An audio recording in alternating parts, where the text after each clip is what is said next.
He played a role in Seattle's poetry scene in the 80s and 90s and early 2000s, performed often at Red Sky Poetry Theater, at Bumbershoot, many other regional venues, as well as farther afield. In '84, he founded and built the Cabaret Hegel, where now an off-ramp leads I-5 traffic into the industrial. I have an invitation for that. There we go. And he presented and performed with many other Northwest writers and musicians, including Jesse Bernstein. He taught creative writing at the University of Washington Extension, published his work in many ephemeral magazines and non-ephemeral magazines. And let's see, his one of his first books was Journeyman, published by Charlie Potts, Tsunami. That was 26 years ago, and now he published this one, right? He sure did. And he published his brand new one, which is What Is Between Us, Hand to Mouth. And so you order yourself to buy 2 or 3 copies of that today. He currently lives in Germany, where he helped found a sustainable, regenerative agricultural community, which is pronounced Gemeinschaft Sonnenbad. There you go. I turn your willing students over to you, sir. Hey, thank you for being here. Thank you, Chris. I have a lot of people to thank for being here. Chris, not the least. Also, in the back row, Phoebe, who's been a tireless promoter of literary arts, both spoken and printed in the Pacific Northwest for a few decades, at least 4 that I know of. They're going on I guess you're in your 5th decade here of promoting literary arts. But she's only 49. Yeah, of course. Funny how that works. And then there's my mom, who also happens to be younger than I. We don't know how this works out. Rodia Legenova, who was my student back in the early aughts at University Prep, and we went back to Nukus in Uzbekistan, and then it was like a Wild West and a kleptocracy back there. So I gave her a little help to come back here, and now she's a U.S. citizen and living in Kirkland, but on her way east. Yeah. So, yeah, lots of people to thank, and Charles Potts. Charles has been also a tireless promoter of literary arts, both in printed form and in performance form since the 50s. The 60s? The 50s. Okay. He's published a lot of fine poets, including myself.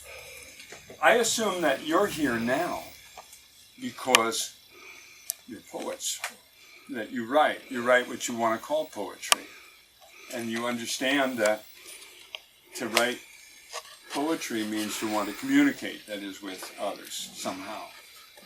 So I've asked everybody, well, when I was asked, what do you want to have a workshop about? See, I know I've taught enough poetry classes to know that I can't teach anybody how to write poetry, but I know that people can learn by changing the way they pay attention to what they're doing. And so today's exercise is about, I guess you'd call it the interplay between inspiration and sweat. All of us have things come to us. You know, you get a line stuck in your head and it rattles around in there like a BB in a shoebox. And you keep trying to find a poetic context for it, but nothing quite works. It just, it refuses to settle down.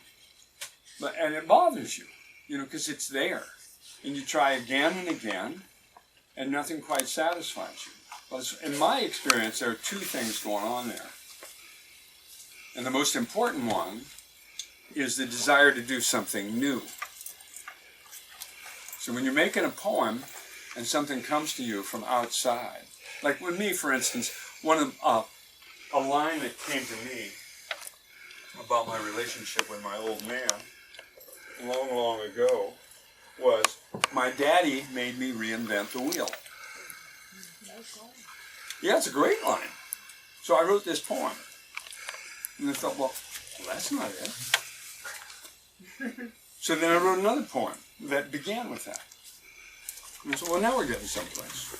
See, the impulse was to revise the first poem. But this time I said, I'm not going to revise this. I'm just going to leave that sit. And then I wrote another poem. And then I wrote another poem. And each one began with the same line until I had this groove worn. And then I found I could vary the line until I came up with 11 versions of this that went a lot farther than I ever thought I could go. And I put them all together into a poem that I called The Wheel. And people tend to respond very favorably to it. I'm not going to read it to you now because I want to spend more time with your ictus scribendi, your itch to write. But I tell you about that because I want you to know that I know where I'm coming from. In this book, which is called What Is Between Us, I had the same thing. This phrase came to me when I was talking to myself about my sister who was killed on the highway just after her 50th birthday in '97. And this phrase came to me, and I realized that it's ambiguous in at least 4 ways. First of all, it could be a question in itself, or it could be a clause in a sentence. Yeah. What is between us? Or what's between us is this family thing, or whatever. But it's also more fundamentally ambiguous. It can mean what binds us and what separates us. So it was no surprise to me that I couldn't find a poetic context in which it would just settle down. Yeah? I had to write and write and write, and what I found was I finally came up with a poem for my sister that I entitled What Is Between Us. But then as I looked back over my work, I found I was always coming back to this notion. What binds us? And when you're talking when you're an American poet, what binds you to other people is American English, among other things. If you stay for the reading, I'll have more to say about that. But right now, I guess what I want to know from you is, are you in love with your native language? Oh yeah. Yeah? Yeah. Yeah, so it's a field of possibilities for you, and you have a complicated relationship with your native language. I do. I'm a multilingualist. Ah. So, How many languages do you speak? About 5. About 5? Not fluent, but English, French, Spanish, Uh-huh. and then I have Italian and Japanese. What's your first language? English. Okay, so this is your mother tongue, as we say. Yeah, I'm an American English. Yeah. But then I was married and lived in Australia, so it was Australian English. Well, so that was your father-in-law tongue. It was. That was your father-in-law tongue. French is very good too. Thank you. Yeah. So, Okay, so you've got a complicated well, relationship I'm in love with... with many languages in that way. But I love what Lewis Carroll had to say about, say it in French and you can think of the English word. Yeah, there you go. Well, that sounds a little bit like Nancy Reagan's advice to the homeless. Buy a house. Well, what I love about it, it's deeper than that for me. Well, it is deeper than that. Sure. And I know you're playing. It means another language has the facility to introduce you to a way of expression that you've never even thought of in your own language. Yeah, if you can master it. The Czechs say, tolik jazyku, no, it's kolik jazyku, tolik człowieku, which means as many languages as you have, you're that many times a human being. And so many different points of view, so many different perspectives on experience. But the reason I ask you if you're in love with your language is I want to know if you want to rub yourself all over with your language, if you want to breathe it and kiss it and do all of that. Which is okay right now, but if kids come in. If you don't read your own work out loud, I want to urge you to do that. And that's the thing. When you put your lips to your language, then it becomes an act of love. And there's a form of intimacy that arises, that can't arise first from the pen or whatever it is that you use to write with. And so I've asked each of you to come here with a phrase or a line that's been troubling you, that wants you to be its context maker. And I want to invite you each Well, first, who brought something like that with them? Okay, some of you. All right, good. You guys get A's. The rest of you stay after class. I didn't know that. Okay, it's okay. Nan, you have such a line? Can you think of such a line? Well, I had one in here.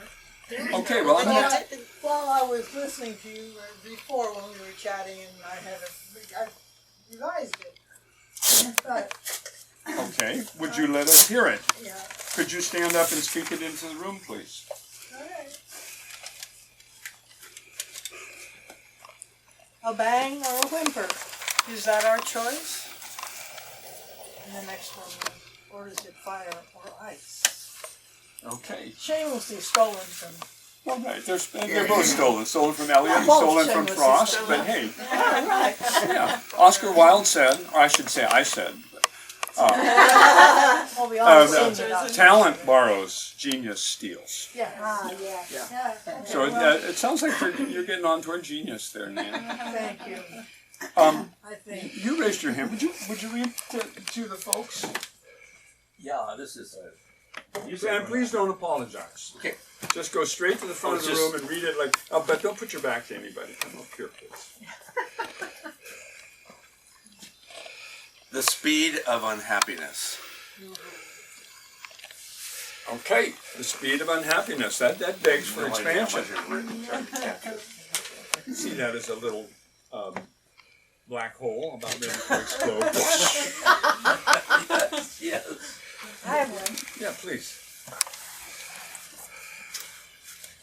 My mother had a great sense of humor. So she would say this more than once, like every day. Are you coming or just breathing hard?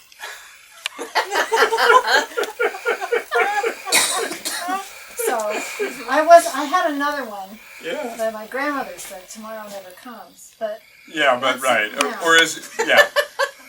Yeah, so we know it's just breathing hard. Oh, Maury? Yeah, I've got a. Oh, well, we're going to let Maury do next. Come on up. Come on there. Come around Bart here. I'll make room for you.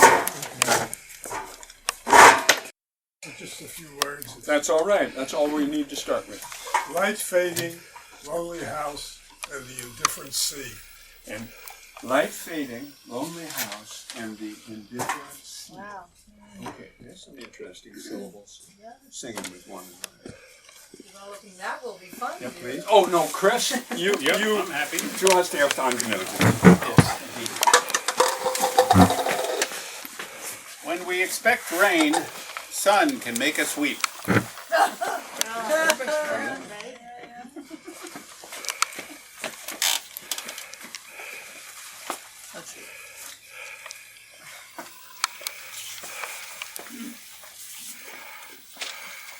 My baby announcement was a cutout in the shape of a book. Okay. Now, I want you to pause right there. I don't think anybody else reported just that. I want to ask you, how do you feel right now? What's going on in your body? Not very poetic. I mean, how do you feel? That's not That's what I was feeling, was that it wasn't very poetic. That's a thought. What are you feeling? Slightly pink. Slightly pink. Okay. Is it pleasant to feel pink? No, not particularly. It's not particularly pleasant. Okay. Well, what I'm interested in here is the feeling that arises in you as you speak the words, which doesn't necessarily have anything to do directly with the words, but the two are together. They're part of it. Okay, thank you. Thanks for coming. Does anybody else? Okay, all right. Well, let's see. Let's just go Mary and then Phoebe. Please. I'm gonna stay here. Oh, are you going to insist on being in the back where everybody else is in the front? There are 60 grasses in the prairie. There are 60 grasses in the prairie. All right. Staring at her young breasts, the professor spat passionately in her face. How does that make me feel angry? Yeah. Yeah. And yours? What do you feel as you read? There are 60 grasses in the prairie. Just kind of serene. Okay, so there's motion in that. Were you just? Right. Hello. Did you bring something that you wouldn't? You don't think so? Is that just because you're shy? I asked. Oh yes, please. Yeah. Do you want the kind of? I was going to ask you what you want, and then I decided to take it back to myself. Good. I don't just hear music, I put it on and wear it like a jacket. Same for my perception of people, so it's important the whom I surround myself with. Okay. I have a second one.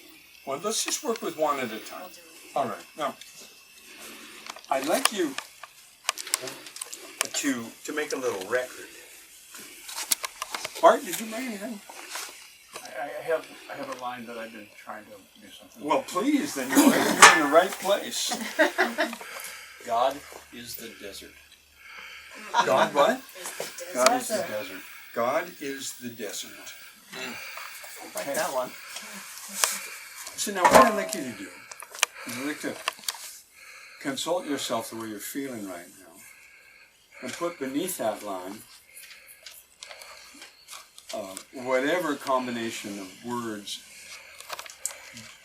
identifies or describes the way it makes you feel.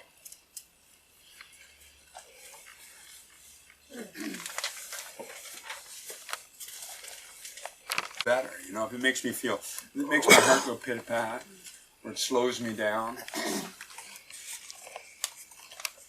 Now, I don't want to exclude you from this if you want to participate. I haven't asked you anything.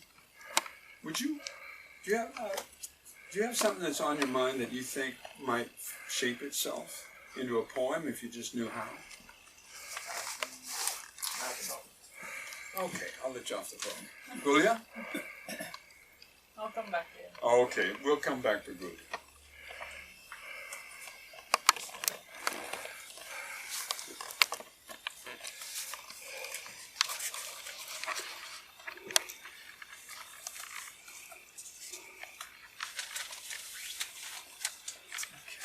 So what this is about is investigating at this point what this line, what region of your person this line comes out of, what region of your biography.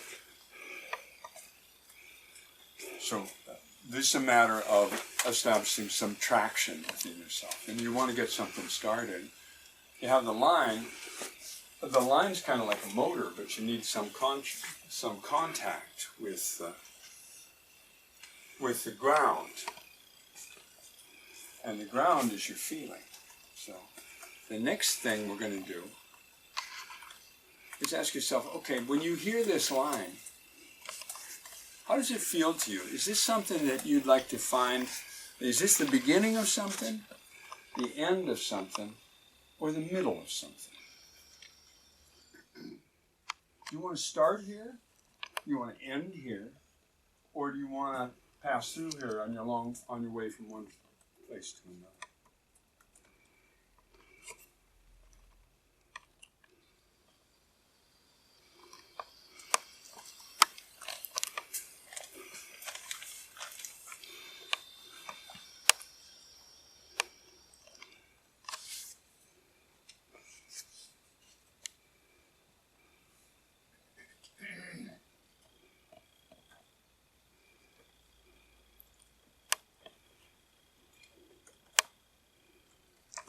So Maury, I'm particularly interested in yours.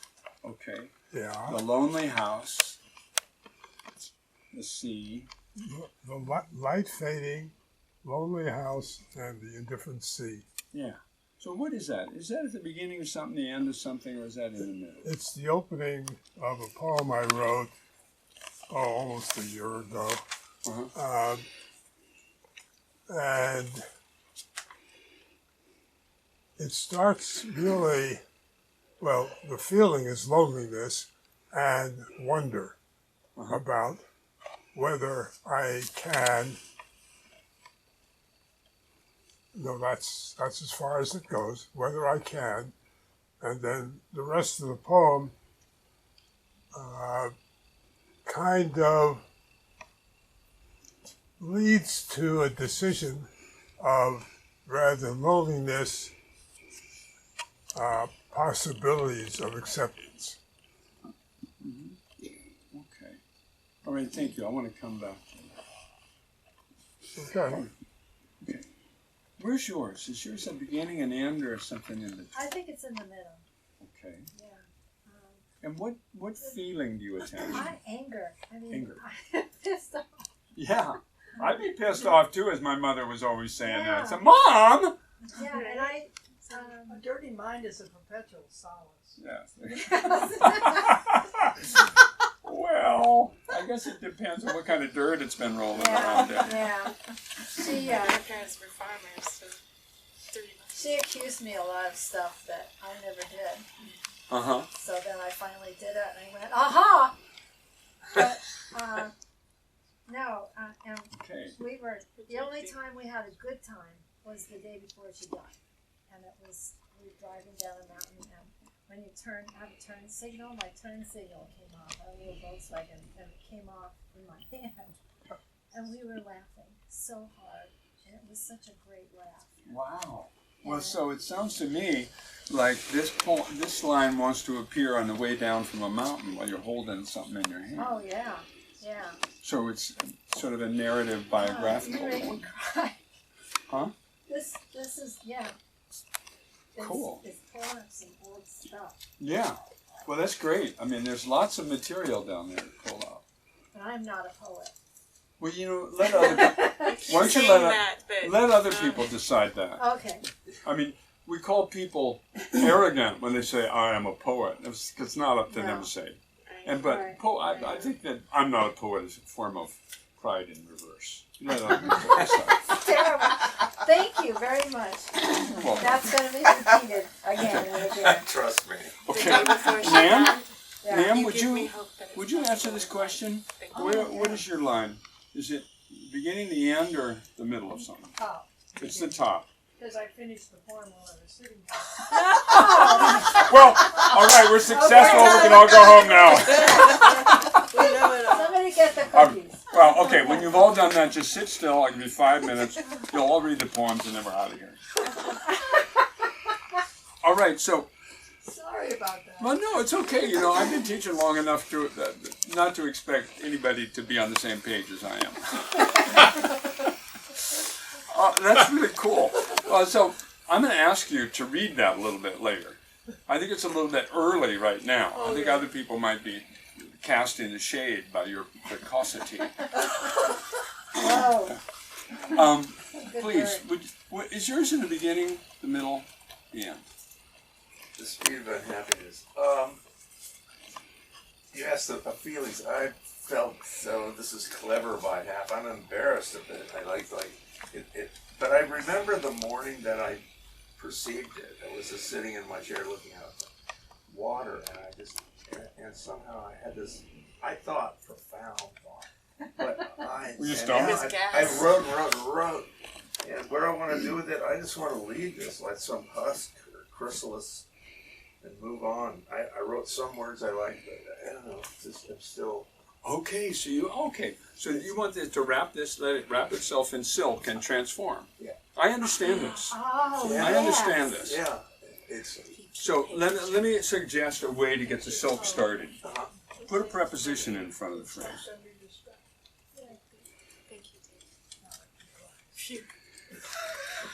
And then we're going to come back to you. And maybe you'll do a nan on us. By the time we get back to you, you'll have written a poem. Okay. Please. Oh, where's this? At the beginning. It's at the beginning. Okay. Have you tried using this line as the beginning of something before? Yes. Okay. Well, then I'm going to suggest you put it at the end and see if you can get there. Just to try. Okay. How about you, Mary? So, the 60 grasses in the middle. Yeah? Okay. So, do you have a picture of what it's coming out of? No, we just got back from South Dakota in the prairie, and I was just very struck by learning that the prairie was actually 400 different plants and 60 grasses. Yeah. So you got this vision of multiplicity and the wonder of that. Yeah. And something that people typically see is a common green field, rather than. Yeah, oh yeah. They look at it and say, well, isn't that nice? It's all uniform. And then, this reminds me of another one of the lines that's troubled me that I put in countless poems. And it's, the stiller I stand, the more trees move. Yeah, that's nice. And it's the same thing. Okay. All right. Okay, we'll come back. Phoebe, your angry lines? Beginning, The beginning. twisting, shaking, gutless. Uh-huh. Okay. So do you have a sense of what direction it wants to move in? That you want to stay in the anger, or would you like to find your way out of it? Out. Out. Okay. That's why I'm twisting. Yeah, okay. You're trying to get out of the grip of something. All right. Maury, I'd like to suggest that you strike the word lonely from there. Okay. So if this is at the beginning and it's about lonely, I think it'd be better if you don't name lonely and you just let the thing feel its way. Replace the word with dark. Or no, but think, how about this? A house. Fading light, a house, the indifferent sea. So you've already got two qualifiers around it. And see what happens between those two qualifiers. Okay. And then I'd go inside the house and find what's... yes, you want to change your line. Okay, well that's cool. Is that alright with you? This is not my poem. I understand, but I think if for our purposes, I'm gonna get more from this if I go with this other line that's very heavy for me. And Okay, so you don't want to just change part of your line, you want to change your line. I want to give you the second one that I mentioned that I might do. All right. I want to change. Okay. And I'm going to. Your apathy will be the death of me. Your apathy will be the death of me. It almost was. Your apathy will be the death of me. And That means that you're not apathetic. Yeah, that's cool. All right, I'm a highly let's get sensitive that person. projected. Hello, welcome. Hi. Hi, I'm Stephen, Yes, hi. and you've come with a notebook under your arm. So that means perhaps you're a poet, or you write poems. True. True. And did you read the invitation to this? Yes. Okay, so you know that it's about a persistent line, something that have you brought one with you? I have many. Okay, but for this purpose, you need to choose one. Okay. What's the most irritating? What we're doing here is I'd ask people Yes. to read a line Yes. and then to identify two things. What's the emotion that they associate, each person associates most with that line, and where do you see this line in a poem? At the beginning, at the end, or somewhere in the middle? Okay, I have one that persisted. It was called Lover. It was Lovers Askew, Aside Trembling Feet. Lovers askew beside trembling... Aside trembling feet. The saints bellow mercy, for God he knows all. But I'm not a Christian, so that was many years ago. But that was one of my first persistent lines. Okay. All right, so the question is, what feeling awakens in you when you speak those lines aloud? Probably sexual judgment. I'm gonna guess. Sexual judgment. Yeah. Okay. Could you be a little bit more concrete about that? Lovers askew, aside trembling feet. People not firmly planted on their path, feeling tremulous about where they're at. Okay, so the feeling here is one of apartness. Fear. Okay. Fear. Okay, is this fear from above, fear from below, or fear from eye level? Probably, the saints bellow mercy, for God he knows all. So it would be from above, Okay. from You betters. mean the Keats poem, La Belle Dame sans merci? No, Oh, okay. What do you mean? not familiar. I am so sorry. I'm so embarrassed to be put on the spot here. Okay, well, yeah, all right. Okay, here's what I'd like to do now.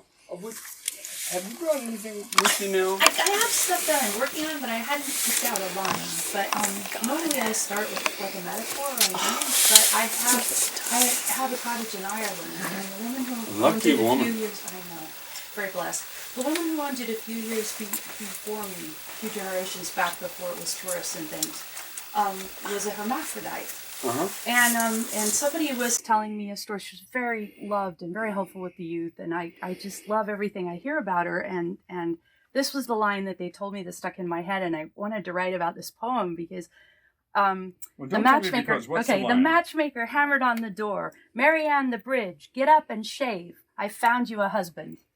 Found you a husband. Okay, that sounds like the beginning. I felt very Not the end. upset about that because I feel like Marianne was great the way she was. I don't feel like she needed to shave to have a husband. That was the emotional response I had to that line. Cool. You know, okay, you so know now you are. Yeah, that's great. Have I touched everybody in the room? Okay, so here's what I'd like you to do right now. I'd like you to take a few minutes with what you're feeling, what you're thinking now, and the way you've concretized this line by identifying a feeling, and made a decision about it, about where it should go in a poem, and also the suggestions that I made to various ones of you. So here's what I'd like you to do. I'd like you to spend the next 5, 6, 7 minutes with this line. Okay, right now in this company, feeling the vibe in the room. None of us is alone now. We're all participating in this together. We've all heard from one another. So let's see what the energy of the room does with this problem, where you take it. Okay, so I invite you now for the next, let's say, 6 minutes and 37 seconds to just put your pen or your pencil on the paper and pull it across the page. Half of the next word that you want to put in, but don't finish the word. Just leave it hanging. Just write half a word. So if it's a 3-letter word, you can choose whether it's 1 or 2 letters. Just don't finish it. Because I want to ask you some questions. Okay. Now, have I interrupted you in the middle of a flow? Are you rolling? Yeah. Cool. I finished the poem, sorry. Oh, no. All right. Kubla Khan. Okay.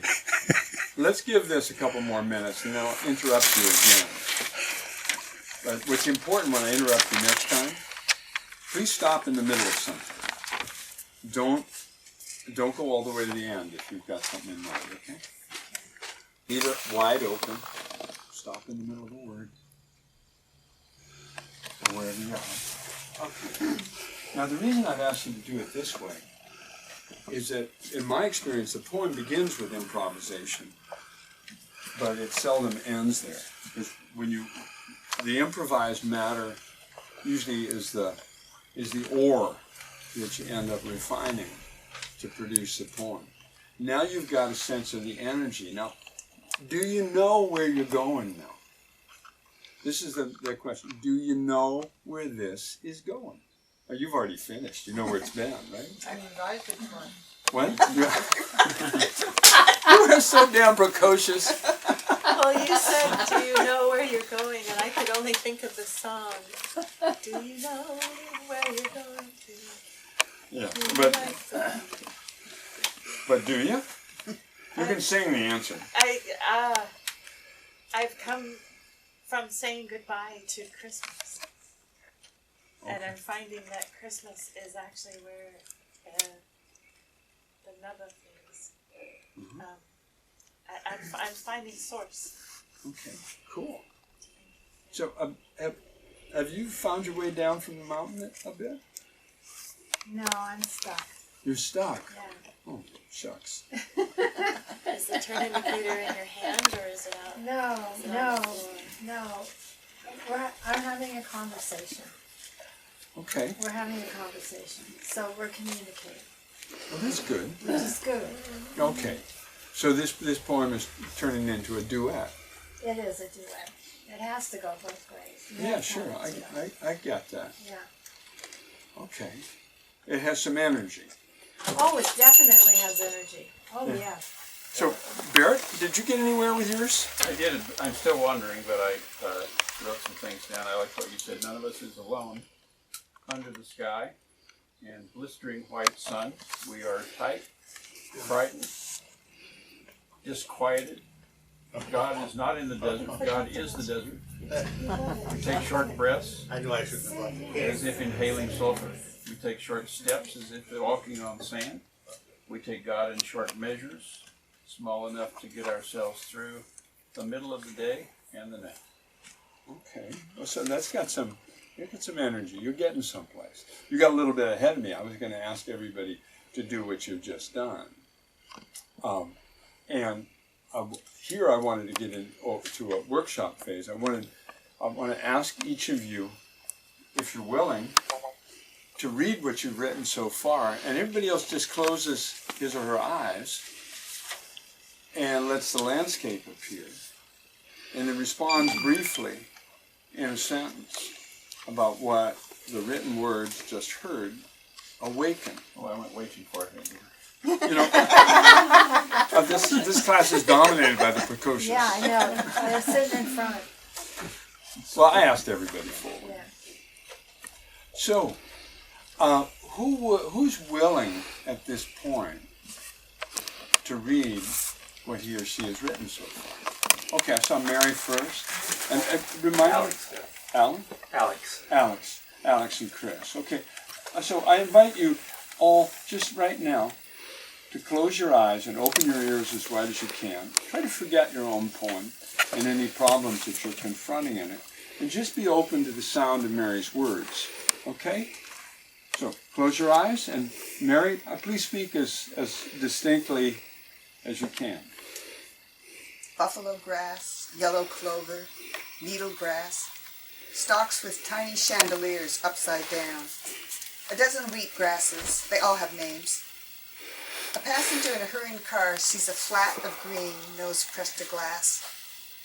A nose pressed to a spiky awl, a bean sprawled on the flat, sees multitudes, sees processions, sees a map of rust and red and teal and straw and mustard in the uneven green. There are 60 grasses in the prairie, 400 plants. What else is there unseen in the surround? Okay, thanks, Mary. But I'd like to ask, what emotional response did you have to Mary's words? I could taste it. Taste. What else? Smell. Felt windy. Felt windy. Yeah. With all those grass. Limitless. Limitless. Smell. I just stunned. She went on from that initial thing of there are 50 kinds of grasses to this painting this picture, which I thought was Awesome. awesome. Awesome. Yeah. No, Okay. Really. What got to me was his nose pressed against the glass. It went from this multiplicity to the single point of view of an observer. So it kind of went like this, and then it wanted to open out backward into the consciousness of the viewer. I had like a sense of two cones coming together. Anybody else? I could feel the velocity in my body. Yeah. My body instantly remembered traveling and looking out the window. Yeah. That feeling. Okay. Well, now, if it's useful to you, I'd like you to record in your notes the feelings that have been awakened by others that you're about to hear. And I'm going to give Mary, since I didn't tell her that beforehand, a chance to do that. What we've got here, what to me is most important about a poem, is a poem doesn't exist on a page, and it exists between people. And communication is not what we call, and poetic communication is not efficient communication. It's not, which is not an insult. I'm not saying it's inefficient. What I'm saying is its goal is not to convey information, its goal is to open up space where two people can coexist. So if I'm paying attention to your poem with as much attention as you put into writing it, then we got something going between us. And that's where the poem is. Okay? All right. Is somebody else ready now to... Maury, I see you. Okay. Please. All right. Now, once again, please close your eyes. Are you prepared, Mary, or are you still recording things? I'm ready to listen. Okay. So, everybody please close your eyes. And Maury, please speak distinctly as you can. All right. House, light fading, lonely sea. I've got somebody scratching out here that I gotta get back. Oh, I am here, I am real. I wait for the end of winter, for the spring that returns the green leaves to the poplars on the cliff. The new wind shakes the song of begin again the journey.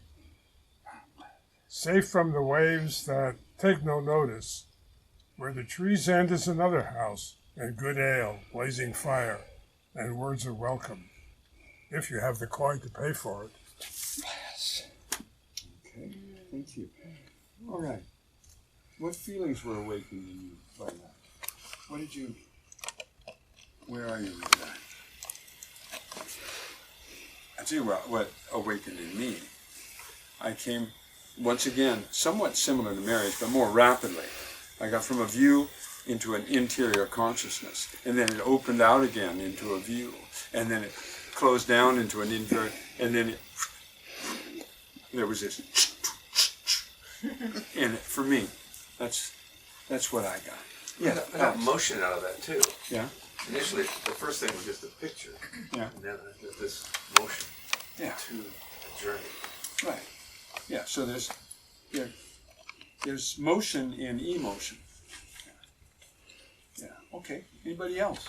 Yes, please. I didn't as much write a poem. No, I'm responding. Oh, sorry. Responding to Maury. I'm sorry, to Maury. I'm interested in what. Yes, I felt please. some strength. You know, if it starts out with this lonely landscape, but the person is there and alive, so I don't know. It felt powerful against. Yeah. What was that? You, Chris? Did you say? Well, I felt the light change. I don't know how else to put that. Okay. But we went from, sort of a daytime to the hearth. And I thought that was an interesting transition. Yeah. Mary. Yeah, so for me, I first thought it was sort of the consciousness of the house up on the hill and later when it talked about the hearth and having coin, I realized it was a person. But I liked actually the perspective of the house, having a consciousness. Oh yeah, and there's up on another the hill. house then. Yeah. Yeah. Companionship between houses. Yeah, before you get to that. Excuse me? I got this feeling of we are not alone. When you think you're alone, you're not alone. I felt the welcome with the good ale. I just felt, and then the unwelcome with if you have the coin. Yeah. It's just right at the end, there's this notion of the possibility of exclusion. It's sharp. Yeah, that's very sharp. Okay, cool. Who would like to be next? Okay. You would like to be the next. Yes. Would you? Oh, sure. Yeah, okay, please. All right, so now, once again, please close your eyes. Forget your own work. Put down your pens. Just let these words flow over you. Yes, please. Once interconnected in your womb's embrace, sharing our same thoughts and dreams, completing each other's sentences, privy to your dreams. You look just like your mother. Phone rings, she answers. One of my friends thinks her voice is mine. They talk for length of time before she calls my name. Says, it's for me. Hello. Part 2. Era of discontent, not era of happy feelings. For me, age 37 to 50 consumed all of my 40s. I was hurting, hard to be around. The family grew weary as I grew delirious from their absence. when together the command performance. It's showtime, folks. Jazz Hands by Fosse. Here's a gift I wrapped and put your name on the tag, though I don't know who you are. Here's a smile for the camera as we all pose over omelets on dishes with green holly and red berries, gold line. Here's the refuse of paper torn and ribbons tied. Some name tags go in the boxes of swag we take back to our own homes.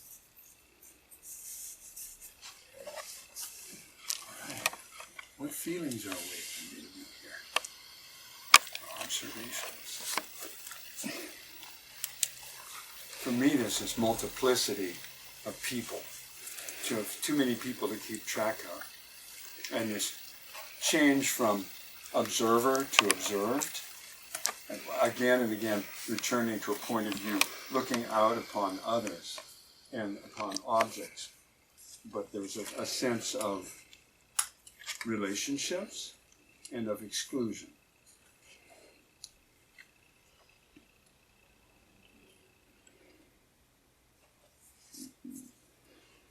Anybody else? My feelings weren't too dissimilar from yours. Sad, angry, hopeful, hopeless. So there's this alternation. And this is, I think you, once you've identified what's going on there, once you get this rhythm, okay, some poems move continuously in one direction and open out, and others move continuously in one direction and focus down. But other poems have, like yours, Maureen, and like this one, a lot of alternation in them, yeah? And just being aware of that can help guide you to where you're going, yeah? The shape of the poem. Yeah, and that's what we're interested in here, the shape of the poem that will accommodate the line. Because what the line is, if you came here with one of these lines, it's looking for company. The line is looking for company, you know? Who are my folks, yeah? Who can I live with, yeah? And so once you get a sense of this, it can help guide your pen in an informed way. There's always this danger, and I'll get back to what we're doing. There's this danger as we do our work of self-consciousness taking over, yeah?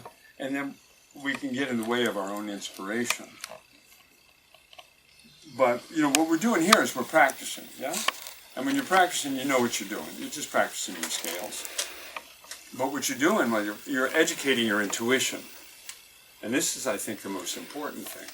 As we reflect on our work and its effect upon others vis-a-vis our own purposes, which we ultimately let go of,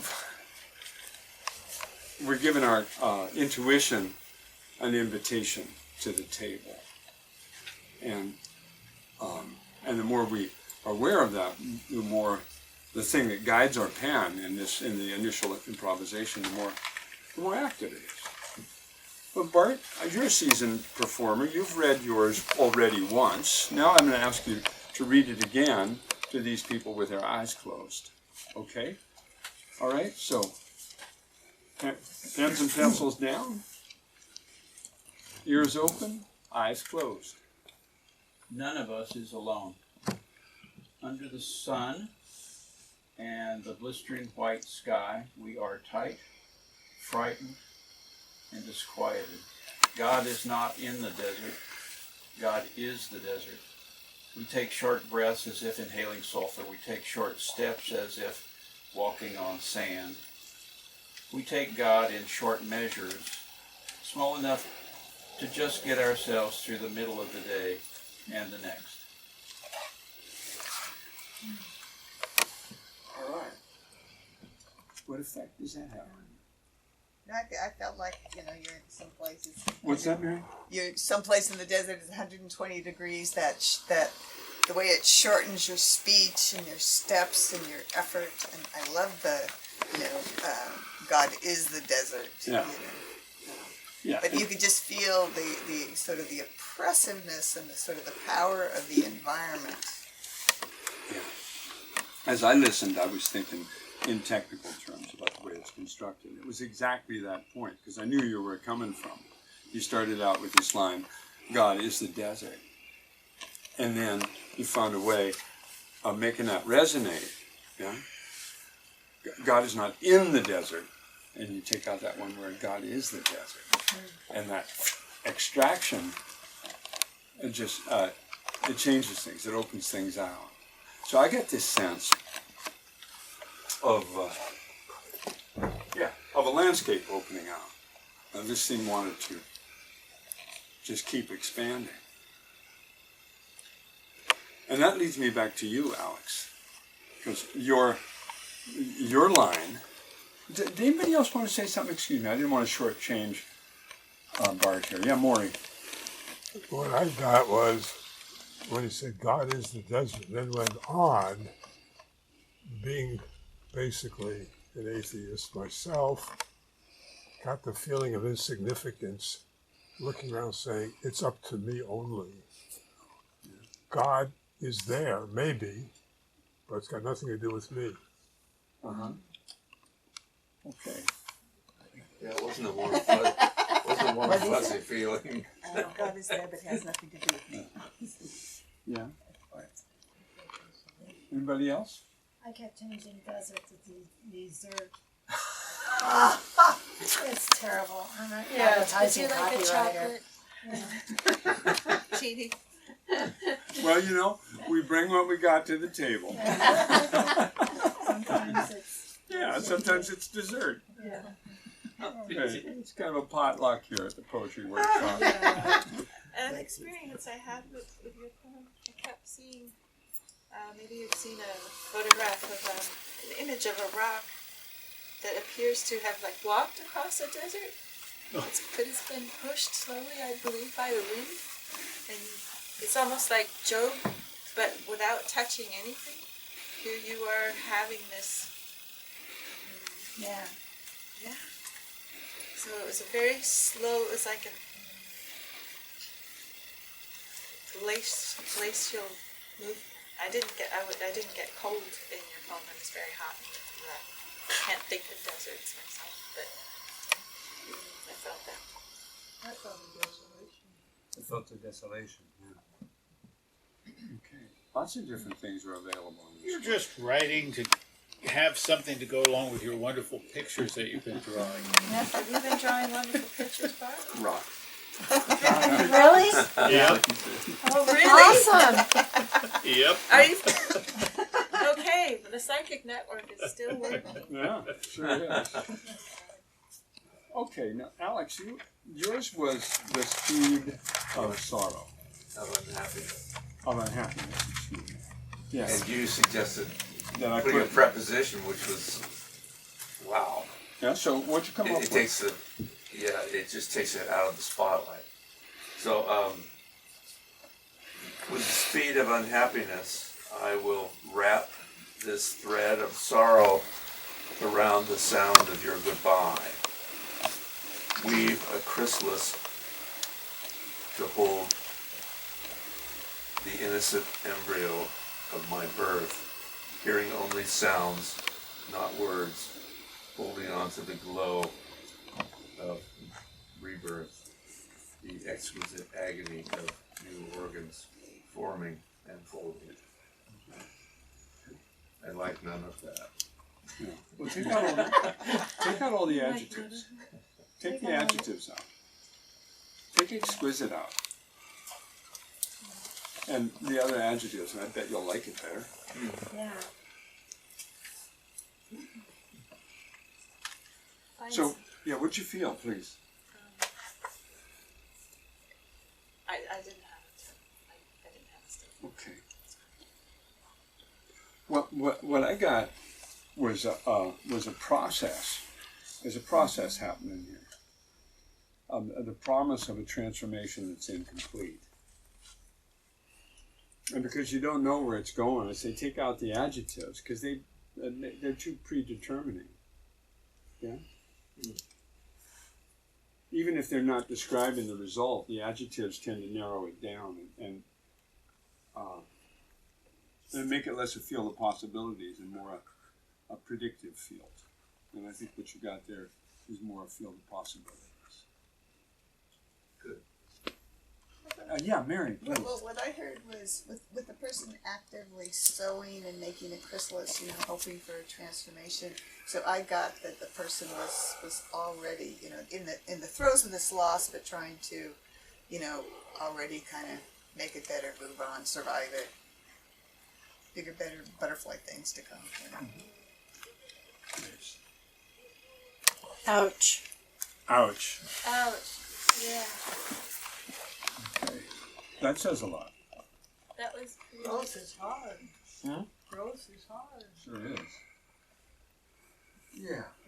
Okay. Well, how about you, Nan? Would you read something? Sure. Okay. I would like you to turn around and face everybody. You don't need to stand up. I can move your chair for you. No, I can stand up. Okay, great. I'm I not didn't want to. that old yet. No, I wasn't accusing you of that. I just didn't. It's a change of posture tends to bring you out of a sense of equality. At least that's what. Oh my God! There's people there. Oh my God! Here. Close your eyes, and I'll read for you. Okay. It's called Incurious. A bang or a whimper? Is that the choice? Or is it fire? Or ice? No one comes back to tell us. We'll have to wait and see. There is no hurry to find out, and that's okay with me. It's not very long, I noticed but that. it didn't need to be. It didn't need to be. It made me feel like a child. That wasn't very long when I was a child. Yeah, that's what I got out of it. I got this voice of looking at things from a very simple, direct point of view, you know, and all these, like, which way is this going to go? Well, I don't know. Which way is this going to go? I don't know. You have to wait and see. Other responses here. Oh man, that was perfection. It was beautiful. Okay. One thing I find when I write is that after the first draft, if I take out words, it improves it. Yeah, usually. Yeah, and it doesn't matter. They don't have to be adjectives. No, they don't. It's just a question of what words are standing in the way. And also, what you want your reader to or hearer to think about. So you have to focus that. Right. Emily Dickinson was a great master of that. Oh yeah. When you read out loud, Yes.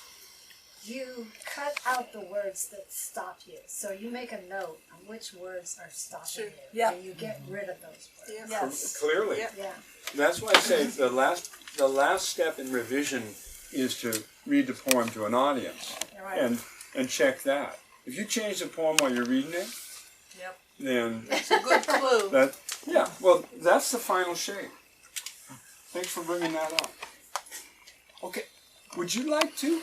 Okay. Okay, now everybody, put down your pens and pencils, put down your thoughts and prayers, open up your ears. And keep an eraser handy. On it. Everybody's a comic. Yeah, especially him. Unwrapping the soft oblong package, I pulled out a pair of socks, imprinted with, "It's okay to buy more books." A gift for a bibliophile, a one-time bookseller, a librarian. How did he know? Words are what I know best. Though I try to write them, reading the language sets me afire. I fondle my shelves, my collections, and wonder how they knew. And then I'd go into the baby announcement. Got it. I always think of clarity of space. I feel like I'm in the presence of somebody. In German we say souverän. Yeah, okay. I'm here. I know what I'm doing here. And I'm going to keep doing it here. And I hope it doesn't hurt your feelings. What is sovereign? Other responses here. Sorry, what is sovereign? Sovereign, it means the capacity to just occupy space wherever you are and be in possession of yourself. All right, other responses to what we just heard here. Yeah. I could vividly feel the squish of the socks in the package. You could visually feel. Now that's what we call, that's synesthesia. That's great. This is what we're going for. This is the maximum compression of feeling. What number was the color? 7. Right. Cool. Any other responses here? Viscerally. Visceral. Visceral. Indeed. Chris, you got something you want to share? Sure. Please. All right, so we're going to give everybody a moment. Pens down. Okay. When we expected rain, sun can make us weep. Our tears too salty to help the ferns. The ferns mysteriously dying off, the hemlocks too. Japanese beetle, climate change, something else. Yes, something else. Somewhere else. A comfort, a place. Yesterday we Yesterday what? We stopped Yesterday mid-word. Yesterday we stopped. Okay. There's always tomorrow. Okay. Feelings, insights, thoughts? Yeah, Alex. I felt like I like the way that he just kind of skipped at different angles. Like at first, it was going to be a lecture about, but it didn't turn out. It seemed to be shards of thought that were connected but different. I really, it led me in directions that I found nice, amusing. Yeah, this is a qual. Yeah. Yeah, and I thought it was going to be humorous, and it wasn't just too. This is a quality I call veer. You know, it's going this way, and then it makes an unexpected turn. And you say, "Oh yeah, of course," and then it goes, "Oh yeah, of course." Yeah, so this one had a lot of veer in it. Any other responses here?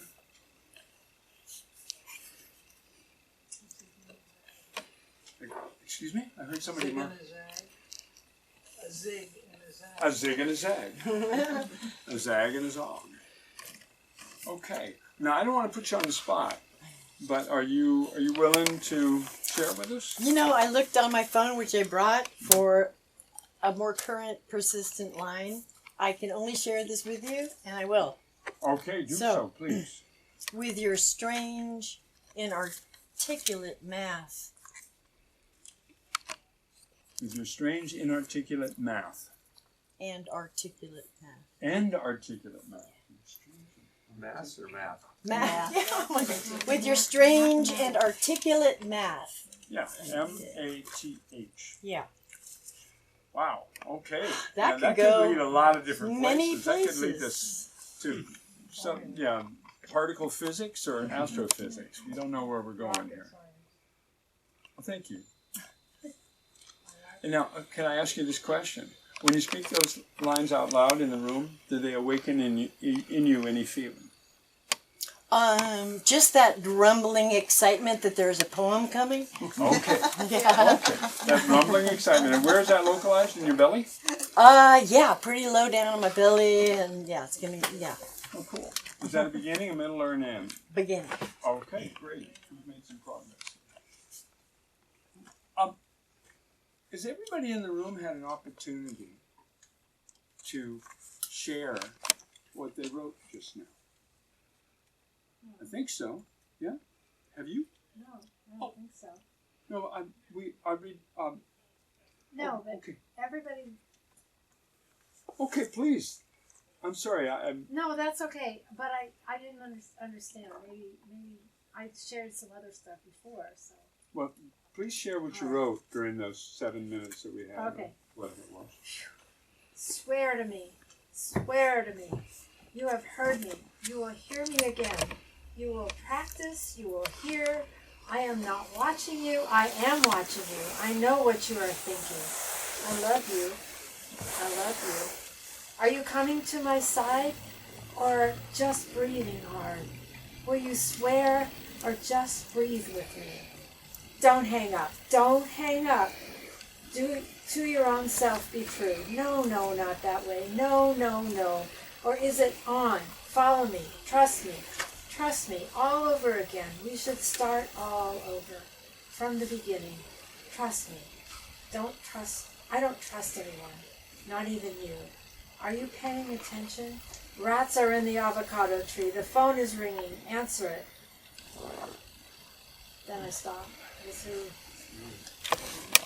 Okay. Yes. Thank you. Thank you. Responses to that. Right there. What's that? You moved. The mother-daughter. oh yeah. The fragile line. The misheard statements. Did you say this? Yes.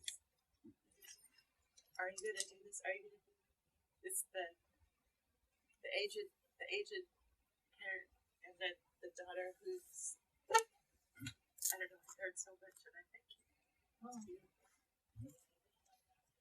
Yes. Yeah, I heard. Just hear me. Hear me. Don't lecture me. Listen to me. Be there. Bang, bang, bang. Just banging on the door. Yeah. I also noticed the way you altered your mother's saying in a way that made it unobscene. You altered it, you domesticated it, you took it out of your mouth, her mouth, and you added something to it so it was more palatable. Yeah. So it was like this is an act of grace of some kind. Ooh, You gave your mom something. she deserves it.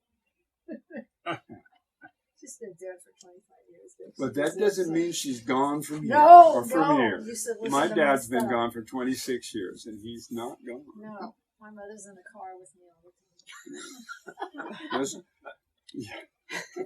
Which shoulder is she on? Both. Great line, rats All right, in the avocado Phoebe, tree. please. Great line, rats in the avocado. Yeah, the rats Yeah, in the rats in avocado. the avocado. Yeah. And I also would echo that, and I was wondering, could you tell us a little bit about what the rats in the avocado tree meant to you? Oh, we were changing subjects. It's like we couldn't carry on a conversation, but somebody, and then she always said that, are you coming or you just stop breathing hard? There was, we break it with humor. And the humor undid us both. And it's taken a while to get it to get it back. Yeah. But humor was how we got out of it. Yeah. Yeah. We could have been on stage. So Yeah. You were avoiding the central issue. oh yes. Yeah. And still, but here you constructed a duet in which the central issue shapes itself. It's the negative space between you. And so now I'm going to has everyone had an opportunity to share what he or she wrote during our session? I don't want to leave anybody out. Good. Now here's what I'd like to ask you to do. Ask you. Do you feel now, based on the experience that we've all had here together, that you want to go back into these lines when you're alone and shape them with the idea of sharing them? What I invite you to do is to take some quiet time, I don't know when you write, but to sit down with these lines, with the energy that you've gathered from our exchange in the room. So the next thing, we've just got a couple of minutes. I want each of you to have the opportunity to be critical of yourself. Okay, you look at the lines written. You've heard from others. Is there something about them? Do you have a sense that there's something you'd like to change? Is there something that occurs to you that might help you focus them more narrowly, more precisely on the meat of the matter. And if you can think of that, I'd like you to write it down, just to make a record of this. This is where I'd like to take this when I sit back down to it. So take a moment to do that, if you would, please. Well, you know, we've come to the end of our hour and a half together, and I hope you had as much fun as I did. Yes. It was just great. You know, every time is different. It's like writing poetry. Every time, it's been a wonderful experience in your company. I'm glad that you would follow me along this tortuous path and trust me to lead us somewhere that was worth getting to. And I hope you'll stick around to help pick up the chocolates. So thanks a lot. We'll start reading in just a little while. Thank you.